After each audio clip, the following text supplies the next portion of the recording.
with time of the essence with those attendees who are present. And we are just looking at the home tab of InstanetForms. This is an InstanetForms only account, if you will. There is no DocBox. There's no task management. It's InstanetForms and Authentisign.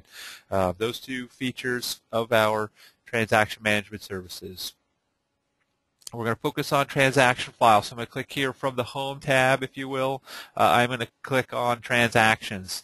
Clicking here on Transactions, we're just going to go through and jump right in. All right, it's probably better off just to make sure everyone is comfortable with transaction files. Make sure you're familiar with them. Maybe you've created them before, maybe you haven't. So let's just look at one. It'll take about 2 minutes to do so. I'm going to click here on the Ben Benson file. Hopefully it emphasizes you can come back to these files at any time. You can add, update, revise, or otherwise work with your online transactions. Revise them, update them, add new forms, update forms, and so forth. InstanetForms only account, we have access to Forms Library. We have access to the contacts that we've added to this transaction file, as well as a transaction file detail. So we come back at any time, and those are the elements of a transaction file. Those are the features or elements of an online transaction file. So let's create one. Let's walk through those steps. Set up a new transaction. Going back, just clicked on that transactions link, top center of the screen, clicked on transactions just to come back to this view. So those are the features. That's what we're going to do. That's what we're going to set up. And then take those typed up forms, those completed forms from our transaction, prepare them for digital signature. So I would always like to mention that is a very essential phrase within InstanetForms and Transaction Desk. I would like to phrase, I'm in the middle third of the screen, center. I would like to, and you're always going to have these drop-down triangles. You're always going to have these triangles associated with those that I would like to phrase. So when you click on those triangles, it yields those drop-down menus. Clicking on Go. Clicking on that arrow, that Go arrow, to move to that next step. Bear with me just for a second. I realized that I did not have an MLS ID. Might as well show off the Transaction Desk integrations. We are integrated with this account is integrated with Northern Virginia. That's the example account that we're using. We do have these MLS integrations to be able to import property information from the MLS into the new transaction file, or even import it into an existing transaction file. So we'll see if this property is still available. I'm just grabbing one from that previous one we just looked at. Pardon my mouse. I know it probably looks like it's jumping all over the screen, but just managing that little go-to training sidebar. So from here, just going to go through the steps to start a new file. There's 10 different ways to start a file.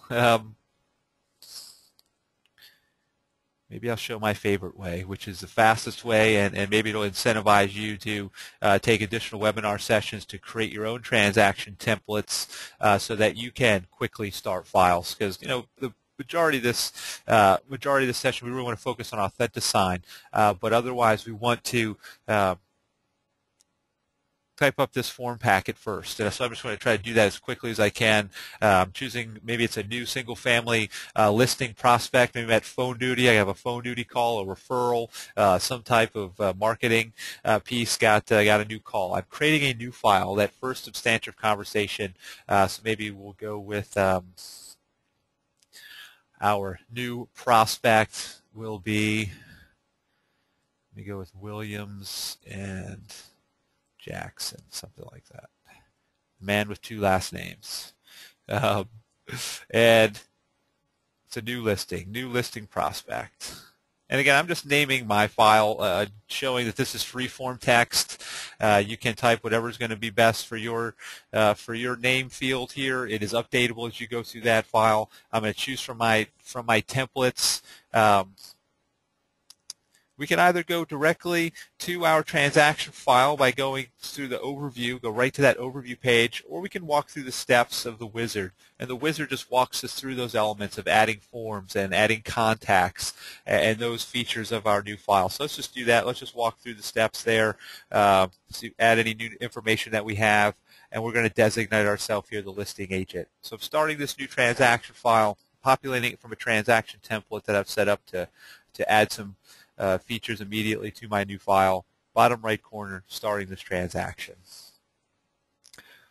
Templates you set up for your account under the Settings tab, as this goes through these steps. But through the Settings tab, I'm in the top third of the page, top right corner, Settings. You can create transaction templates. You can predetermine the forms that you want to add to your file. We're going to try to import some of this property information. So second step, if the wizard, maybe just click here on Next. We're not going to add any details. Specifically, it is that new prospect. You might not have any property information. I guess if it's a new listing, you might well have an address. But do you know any dates? No required fields. Remember, there's no requirements here. We do benefit from this information populating our form fields. So whatever we can do to reduce redundant data entry. Let me just pick a date here in the future. Maybe it's a pocket listing. Maybe you're just hoping for the best. Otherwise, I just click on those calendar icons. I'll just move it out a year here and pick dates from the calendars. Add the dates. Are they required? No. You benefit from them being populating or autofilling your form fields. Come back at any time and add them, update them, revise them, clicking on Next. Contacts and participants. I started from a transaction template, which automatically included a couple seller contact placeholders. Myself, I've been added. My broker's been added. So let's just go ahead and update our contacts here with our prospect's name. Value of using templates. Establish, and we're going with Jackson on the front here, and Williams. Do I have any information? Add maybe a cell phone and their email address. Creating this new transaction file. Adding my content. Do I want to give Jack participant access? If you're not familiar with participant access, it's a nice feature there to give your new prospect or client access to your online file. I will add, I'm in the bottom third of the page, bottom left corner, add to my contacts. So as I slide over to the right-hand side and click on Save Contact Information, two things are going to happen. One, Jackson has been added to my transaction file. Second, Jackson has been added to my contacts. I'm in the top third of the page now, second row links, that database of contacts for unlimited storage for prospects and contacts. I added them in there as well.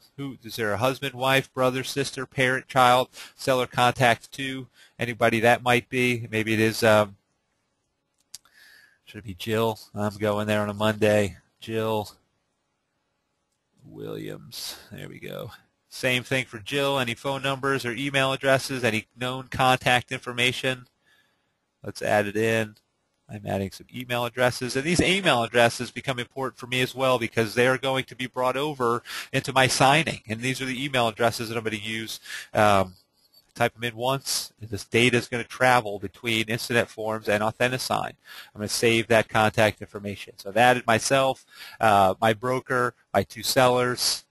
I've added contacts to my transaction. If you're not starting from a template, there's that phrase again. I would like to add new transaction contact. Go through the steps to add them in manually. Clicking on Next, blue Next button. Forms. Here are the forms that I had added to my transaction file by my transaction template. Value of the template. I'm just verifying that these are the forms I'll need. Do I need more? I would like to add new forms. I have access to the forms library to add the forms that I want to use for this new prospect. Time is of the essence. We're just continuing to move forward, clicking on the blue Next button. Do I want to share my file with anybody? Well, I have not set up any shares. A share is able to be set up in the Settings tab. So if you work with a business partner or if you work with in a team, a listing team or something like that, transaction coordinator, you can actually share your files with those folks. Different webinars, top right center of the screen, saving and exiting from this transaction file. Excuse me, I'm saving it out of the wizard and going to that transaction file. So if that little question at the beginning kind of didn't really make sense, where you're choosing to use the wizard or go right to the overview, this is the overview page. This is where we would have come to if we had selected go right to overview rather than walking through the wizard. Walking through the wizard just gave us an opportunity to add dates and details and contacts and forms. So all of our elements of our transaction file, I'm pointing to the left-hand column of bullet points, call it the dashboard. So we just went through these steps of the dashboard, the dates, the property information, the contacts.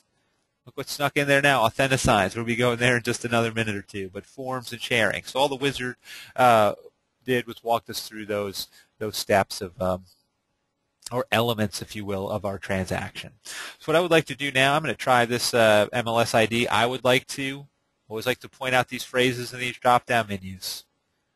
If you don't remember anything else from this session, these I would like to menus drop-down windows, lots of features and choices in there. This time I'm going to import data. I'm going to click on the go arrow, and we're going to try to import here. See what we can get. See if it works for us. If it doesn't work, maybe I'll just update the number a few hundred and see if that works. So we're just going to import data to reach out to the MLS, grab that MLS content, import it into our transaction file so I can populate my forms with this detail. And you can certainly get that. If someone had terminated a listing, if someone had expired or withdrawn or otherwise had an MLS ID for the property, and you benefit from these integrations, you're going to be able to import those different property statuses. It doesn't always have to be active. It can be pending, contingent. It could be withdrawn, expired.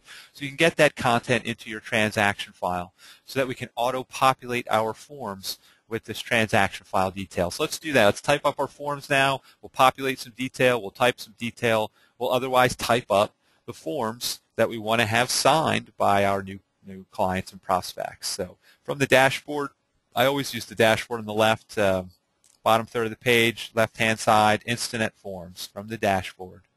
And I go to the dashboard because I always like to utilize the auto-populate update forms link here, just because I just want to verify that everything I've added, deets, all the deets, the details, the dates, the contacts, I'm going to auto-populate my forms with that detail.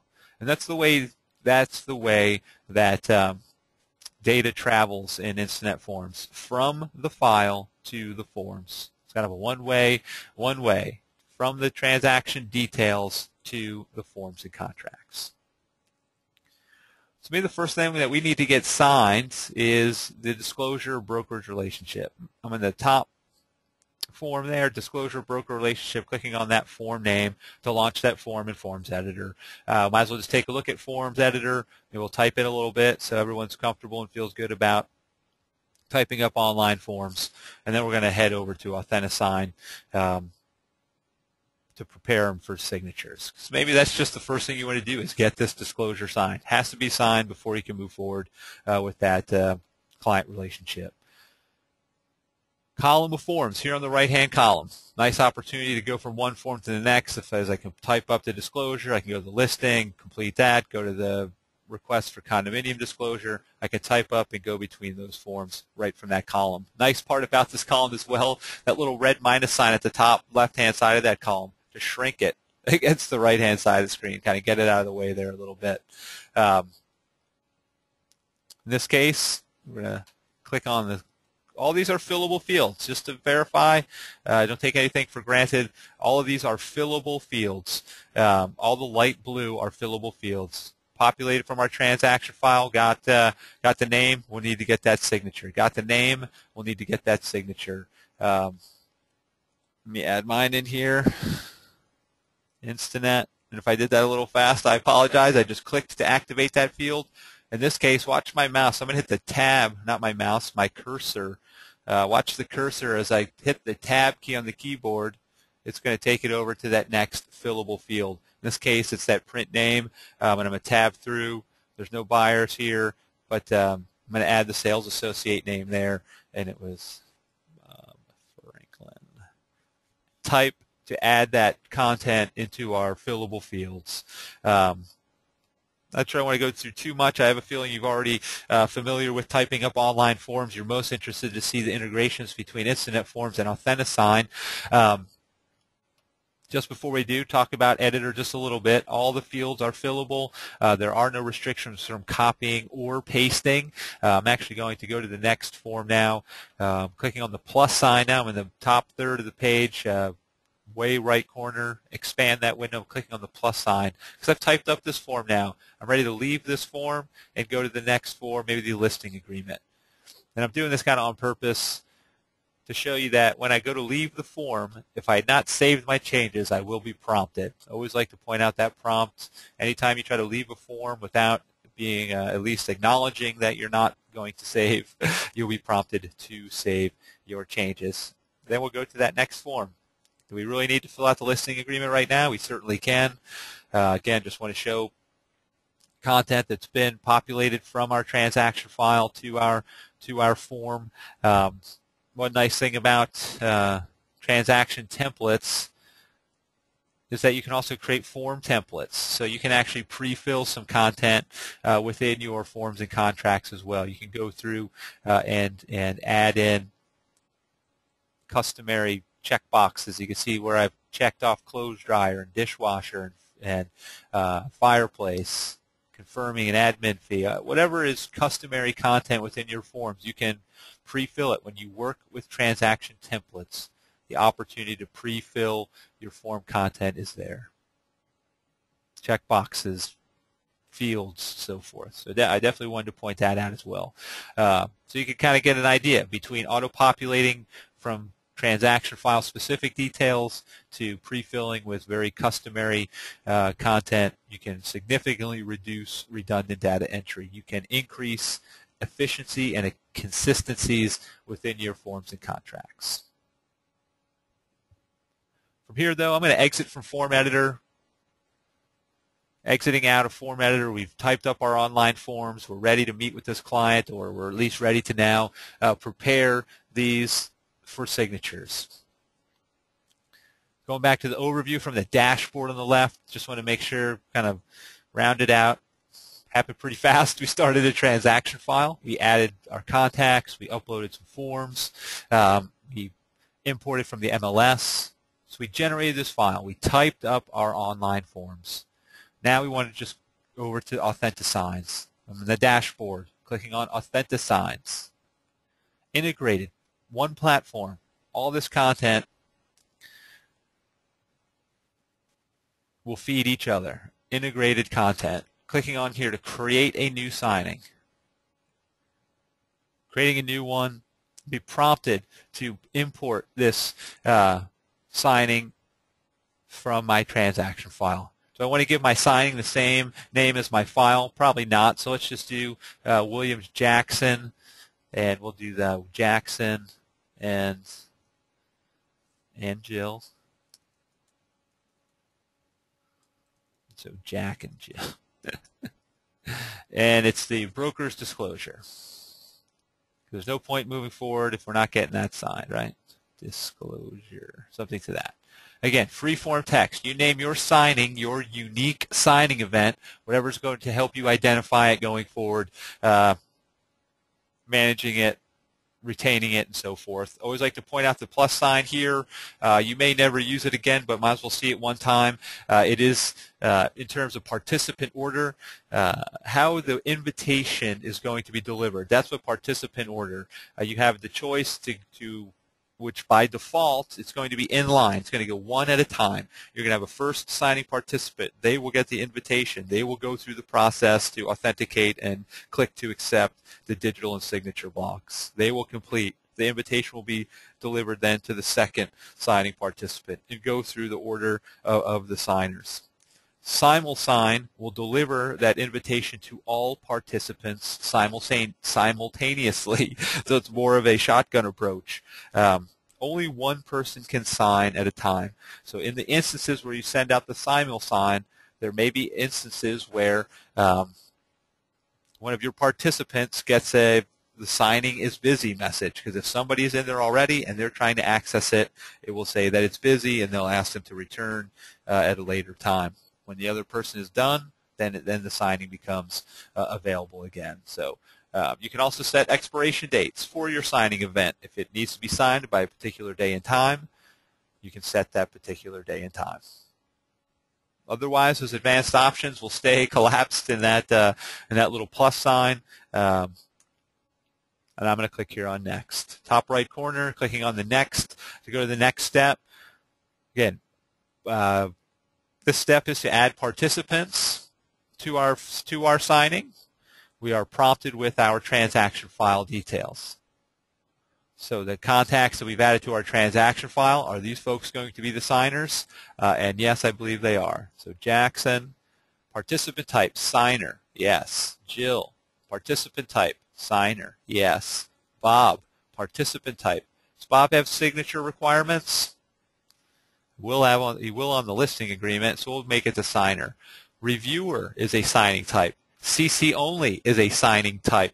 So reviewer has access to the signing. They are a participant in the signing. They can review the contracts, the disclosures, the listing agreements. Maybe it's your broker. Maybe it's a power of attorney. I don't know. Somebody who is going to be reviewing the document but has no signature requirements. They view and accept it but have no signature or initial requirements.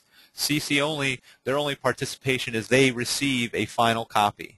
Every signing participant receives a final signed version of the signed document. The CC only, that's all they get, is that final signed. I'm going to add these contacts.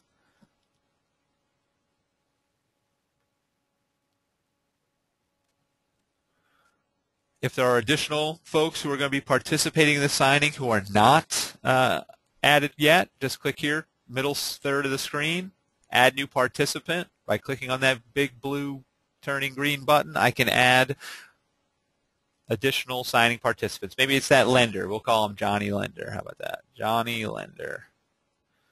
And their email address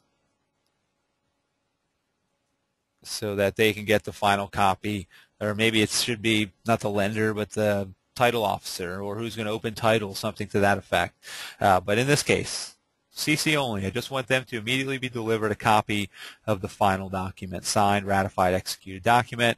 And are they a signing type? We'll just say other for these folks. Add them in. Clicking on the Save Diskette there to add participant to my signing. Again, just going to get the copy of the final signed. This is the participant order. Jackson will be the first signing participant. He will get the first invitation. Once he completes, Jill will receive the participant email, invitation to participate. It will go through this order. If you'd like to change the order, use the green toggle keys. Use these green toggle arrows to move into the appropriate signing position. Now Jill is first, Jack's second, I'm third, so forth. Kind of like the way I had it before, so we'll stick with that. Update your order for your signing participants. Otherwise, click on Next, top right corner, clicking on Next. We've given our signing a name. We've added our signing participants. Now, which documents are going to be required for signatures and initials? Disclosure? Absolutely. Now, we won't use all of these, but we'll just choose two. Let's choose these two and add documents. It's a little hidden down there, so let me scroll just a smidge so you can see it. All its font and glory. Add documents. Our disclosure being added, our listing agreement. Again, I can come back at any time and import any of the other documents. So the default system template has been applied. Signatures and initial blocks have been plotted, removing the time, energy, and need for that. We are going to review them. I also want to point out you can upload files to your signing. So we just imported the typed up forms. But what if you had other disclosures or other document requirements for signatures, seller's disclosures? Let me click here to upload a file. Clicking on that action to add files to our signing. Clicking here, the plus sign. Clicking on that plus sign. Going to give me access to my local computer to upload these documents, whatever's required. These are screenshots of our desktop version. So let me go to find the document that I like to use. You know what? This is a good one right now.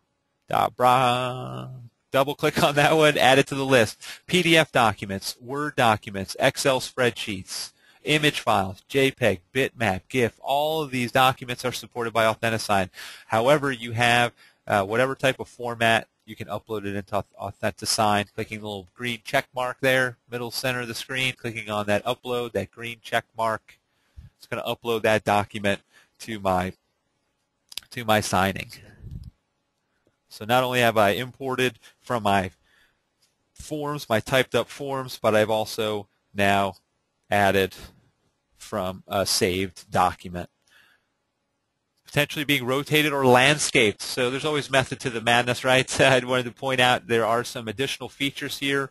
If it is uploaded in a way that seems like it might be landscaped rather than portrait view, it's going to flag that. We can click on the document name to open the document, to review it. There's two things that we can do to upload a document. Well, besides prepare for signing, we can rotate it, we can rotate the pages, or we can remove pages. So we have that option for uploaded documents. It looks like it's true. It is in a landscape view. So do I want to switch that? Do I want to rotate it 90, 180 degrees clockwise or flip it over? Any of those things? I can do that. I can rotate the pages.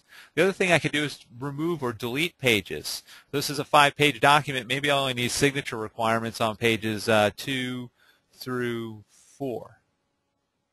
And I can remove those pages as they're being uploaded. So a nice way to just refine the document to what absolutely needs to be signed. Creates that new document, if you will.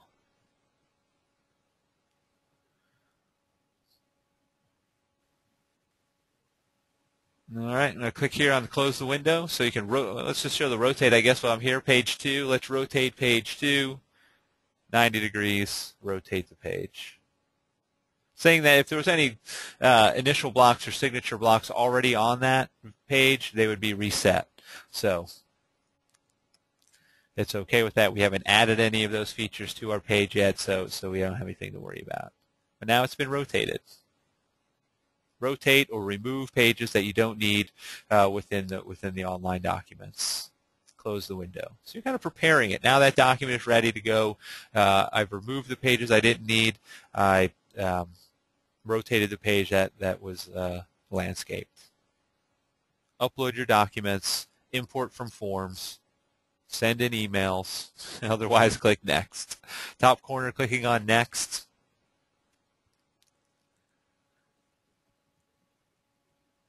Because now we're going to add the signature and initial blocks. We're really going to review or verify the ones that have been plotted. And this is a client, a Northern Virginia Association. Their forms library haven't prepared for these signature templates. They've gone through, with our help, to set up or prepare these signature templates.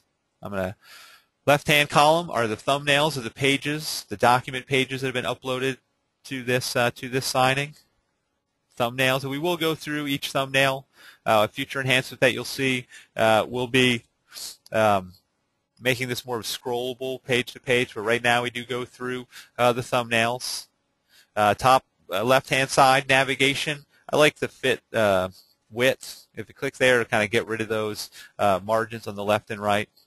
The more you zoom in, just the more you have to scroll. So that's the feature there. Initials and signatures have been added where they are required. Along the top as well, drawing tools will actually allow you to make little micro adjustments, little micro changes. Something might be this, clicking on the little line annotation, going to click there, because maybe it's not Franklin Glen subdivision. Let's just choose to strike that out. Adds that line. I click the corner to drag it so that it will strike over that subdivision. I can even, there you go. Strike it over. Because then I can use the little text tool, again, top right corner, text annotations. I can click there, because maybe I do know the name of the, let me put it in a place where you can read that a little bit better. Because you'll see that it says, double click to add edit text. So I rapid succession, 2 clicks in there. so that I can, so that it's really the Willow Creek subdivision, something like that.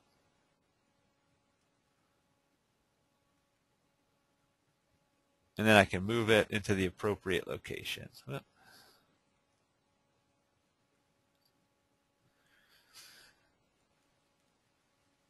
All right, it's kind of messing with me a little bit. So what I might want to do is just move on. But that's strike it over using the line annotation, type it in using the create text annotation. Going to the next page, again, thumbnails on the left, verifying where signature and initial requirements are. I'm actually just going to go back to page 1. Just to show these signature requirements. And just because they're here, you can still move them around. We can still kind of adjust them a little bit if we needed to, reposition it on the page, something to that effect. Thinking of the sign here, that's only going to be there until the person actually clicks to accept it. Then that little sign here will remove itself, be self-removing once they do click to accept the signature and initial. I'm just going to pull in a signature to complete all those signature requirements. I'm going to scroll down. I'm in the View Signing Party now, top right-hand side of the screen. You can see right now that Jack is selected as the signing party. So any initial or signature that we dragged onto the page would be for Jack. I'm going to change that to myself here, Bob. You see now that I'm highlighted. I'm in the top right corner. I'm highlighted. I'm going to click and hold to drag and drop that signature onto the page. Drop it in there. There's a date requirement.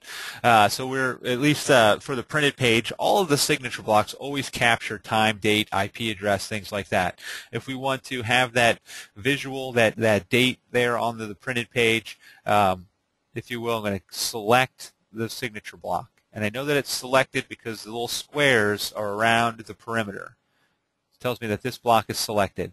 Because right now I have to use the right mouse button. There are 2 buttons on your mouse. Using that right mouse button will yield a drop-down menu to add that date stamp. We are Mac compatible, so if you are using a Mac, you already know you don't have a right mouse button. So for you, that rapid double-click is the equivalent of the PC right mouse button. So you select, you can actually just hover and watch how my mouse changes. Right now it's a hand. As I move on to the signature block, it kind of turns into a crosshairs. If I just click on the right mouse button, it will open that other menu. That old right mouse menu. This flip vertical and horizontal will actually reposition where that sign here is located. So let me use Bob Franklin. I can right-click to yield that menu, and if I flip it vertically, it's going to move the sign here under so that I can place it maybe somewhere where it's not covering up language. So maybe we want to do it for Jackson, so that when Jackson is reading through that paragraph,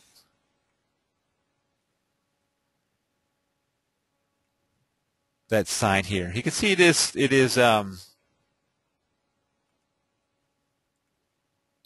still legible. It's still there. It's more transparent, but maybe it just looks better without it on there at all.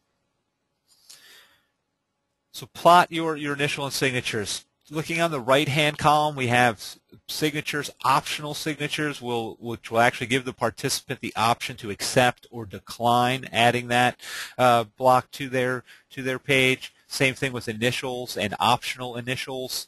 You can even add multiple initials to multiple pages. That's a little input sheet. Let me click there just to show the input sheet. You can place initials at the bottom or top, left, center, or right for particular signers, documents, and the pages of the documents that are going to require the initials. So you can really plot many initials simultaneously using the add initials to multiple pages feature. The bottom initial size there is, depending on how much room you have on the page, you can pick larger, smaller initial block sizes and add those initials to those multiple pages of your of your documents. So nice way there to add those simultaneously.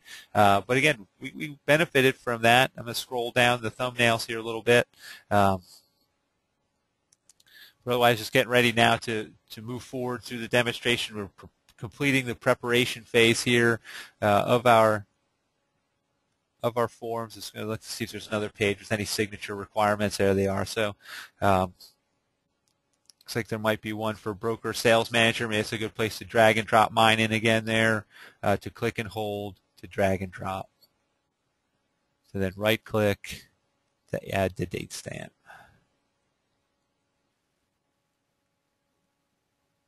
Set them up. Set them up and they'll knock them down. All right, more options here. Just want to point out more options. We can undo the last move. We can clear. So you may want to steer clear of clear. We can exit from the wizard at this point if we were done, which we're not. We could save our changes that we've made. We could even print this to paper for a paper copy if we chose to at this point. But we're going to soldier on. We're going to click here on Next, top center of the screen. Clicking on Next, we've added the digital and signature blocks to our online forms and documents. This is kind of the verification last step of the wizard. To complete the signing, we can add some customizations to the email that will be sent. To customize the email for Jack, we can just click here. First, probably they want to verify the email address is spelled correctly at the right extension. You can edit that at any time. We can customize this email message. Let's do that now. We'll just call it the disclosure broker disclosure. Again, this is going to be an email message. So this is the subject line. This is the message. Review, whatever it's going to be. If I could type review and sign or sing. There we go. Review and sign or call with questions. Something like that. Do we want that to be the same message for all of our signing participants? Send the custom to all recipients. If it's just specific to Jackson, leave it blank. Make customized messages for each of your signing participants if you choose to. Let me go ahead and save that one. Just clicking on the Save Diskette, saving that custom message and subject line. Do any final details. Wizard progress, dashboard here, step 1 through step 4. You can go back to any step in the wizard. We could exit the wizard still not having delivered the participation invitation to participate. Top right-hand side of the screen, thumbs up, ready to go, sending it outbound upon final acceptance. Because at this point, we really are about to deliver the first invitation. If we chose inline, it's about to be sent out. If we chose simul-sign, then it'll be sent to everybody. There will be some things that we can continue to manage through the signing process. There will be some things that we cannot. So when I click here, Finalize and Send, click. First, the things we cannot. We cannot add more documents to the signing. We cannot add more signing participants or more initial or signature blocks. Those are being locked down. Those are being saved into the Authentisign signing. What we can do is come back and review the signing and the progress. We can update email addresses and resend invitations to sign. So we do have that additional functionality to manage the progress, the status, to resend or update email addresses and resend invitations. So with about 3 or 4 minutes left here, what I'd like to do is just I'm going to pause my screen for a moment. I want to log into that email. I'm going to quick step us through that first signing participant. So again, just pausing my screen here for a moment and get logged into that email. This is a good time for questions. If you have questions, please do use the Go to Training sidebar to type those questions using the chat section. If that has most likely collapsed against the right-hand side of your screen. You will see a red block with a white arrow in the top right corner of your computer monitor, red block with white arrow. By clicking on that arrow, it will expand that go-to training sidebar. That bottom section is chat, and you can expand and type your questions into that chat section. We've been reviewing those as we've gone through and been trying to mix them into the conversation. But here we are showing now the email account. I'm going to click on that. There's the email message. It's coming from you. It is a system-generated email, but it is coming from you. Your name, broker disclosure. There's our customized subject line, invitation to review. I click to open the subject. Jack, email invitation to participate. Signing information. Review details. There's our message that we added. Click the image, or click here, whichever they're going to click. Probably the big blue button there at the bottom. Scroll down a smidge so you can see that. The first thing they're going to be required to do is accept the terms of service. They are agreeing to participate in an online signing. They are agreeing to participate in electronic signatures. And now they're going to create a little bit of a profile for themselves, merely giving themselves a password. This password will be between them and Authentisign. They are the only two who will know. And yes, Authentisign will know and can send password retrieval tools and things like that. But you will not know what your participant's password is. They also need to select the appropriate signature style. They can leave it as is fine, but otherwise clicking bottom left corner, clicking on modify, they want to choose a signature font that is going to best represent their handwritten signature style. So they can choose a style. They can add some more of their contact information if they choose to. Otherwise, click up accept. Because they will agree that the unique identity and signature are electronic representation of my signature initials for use.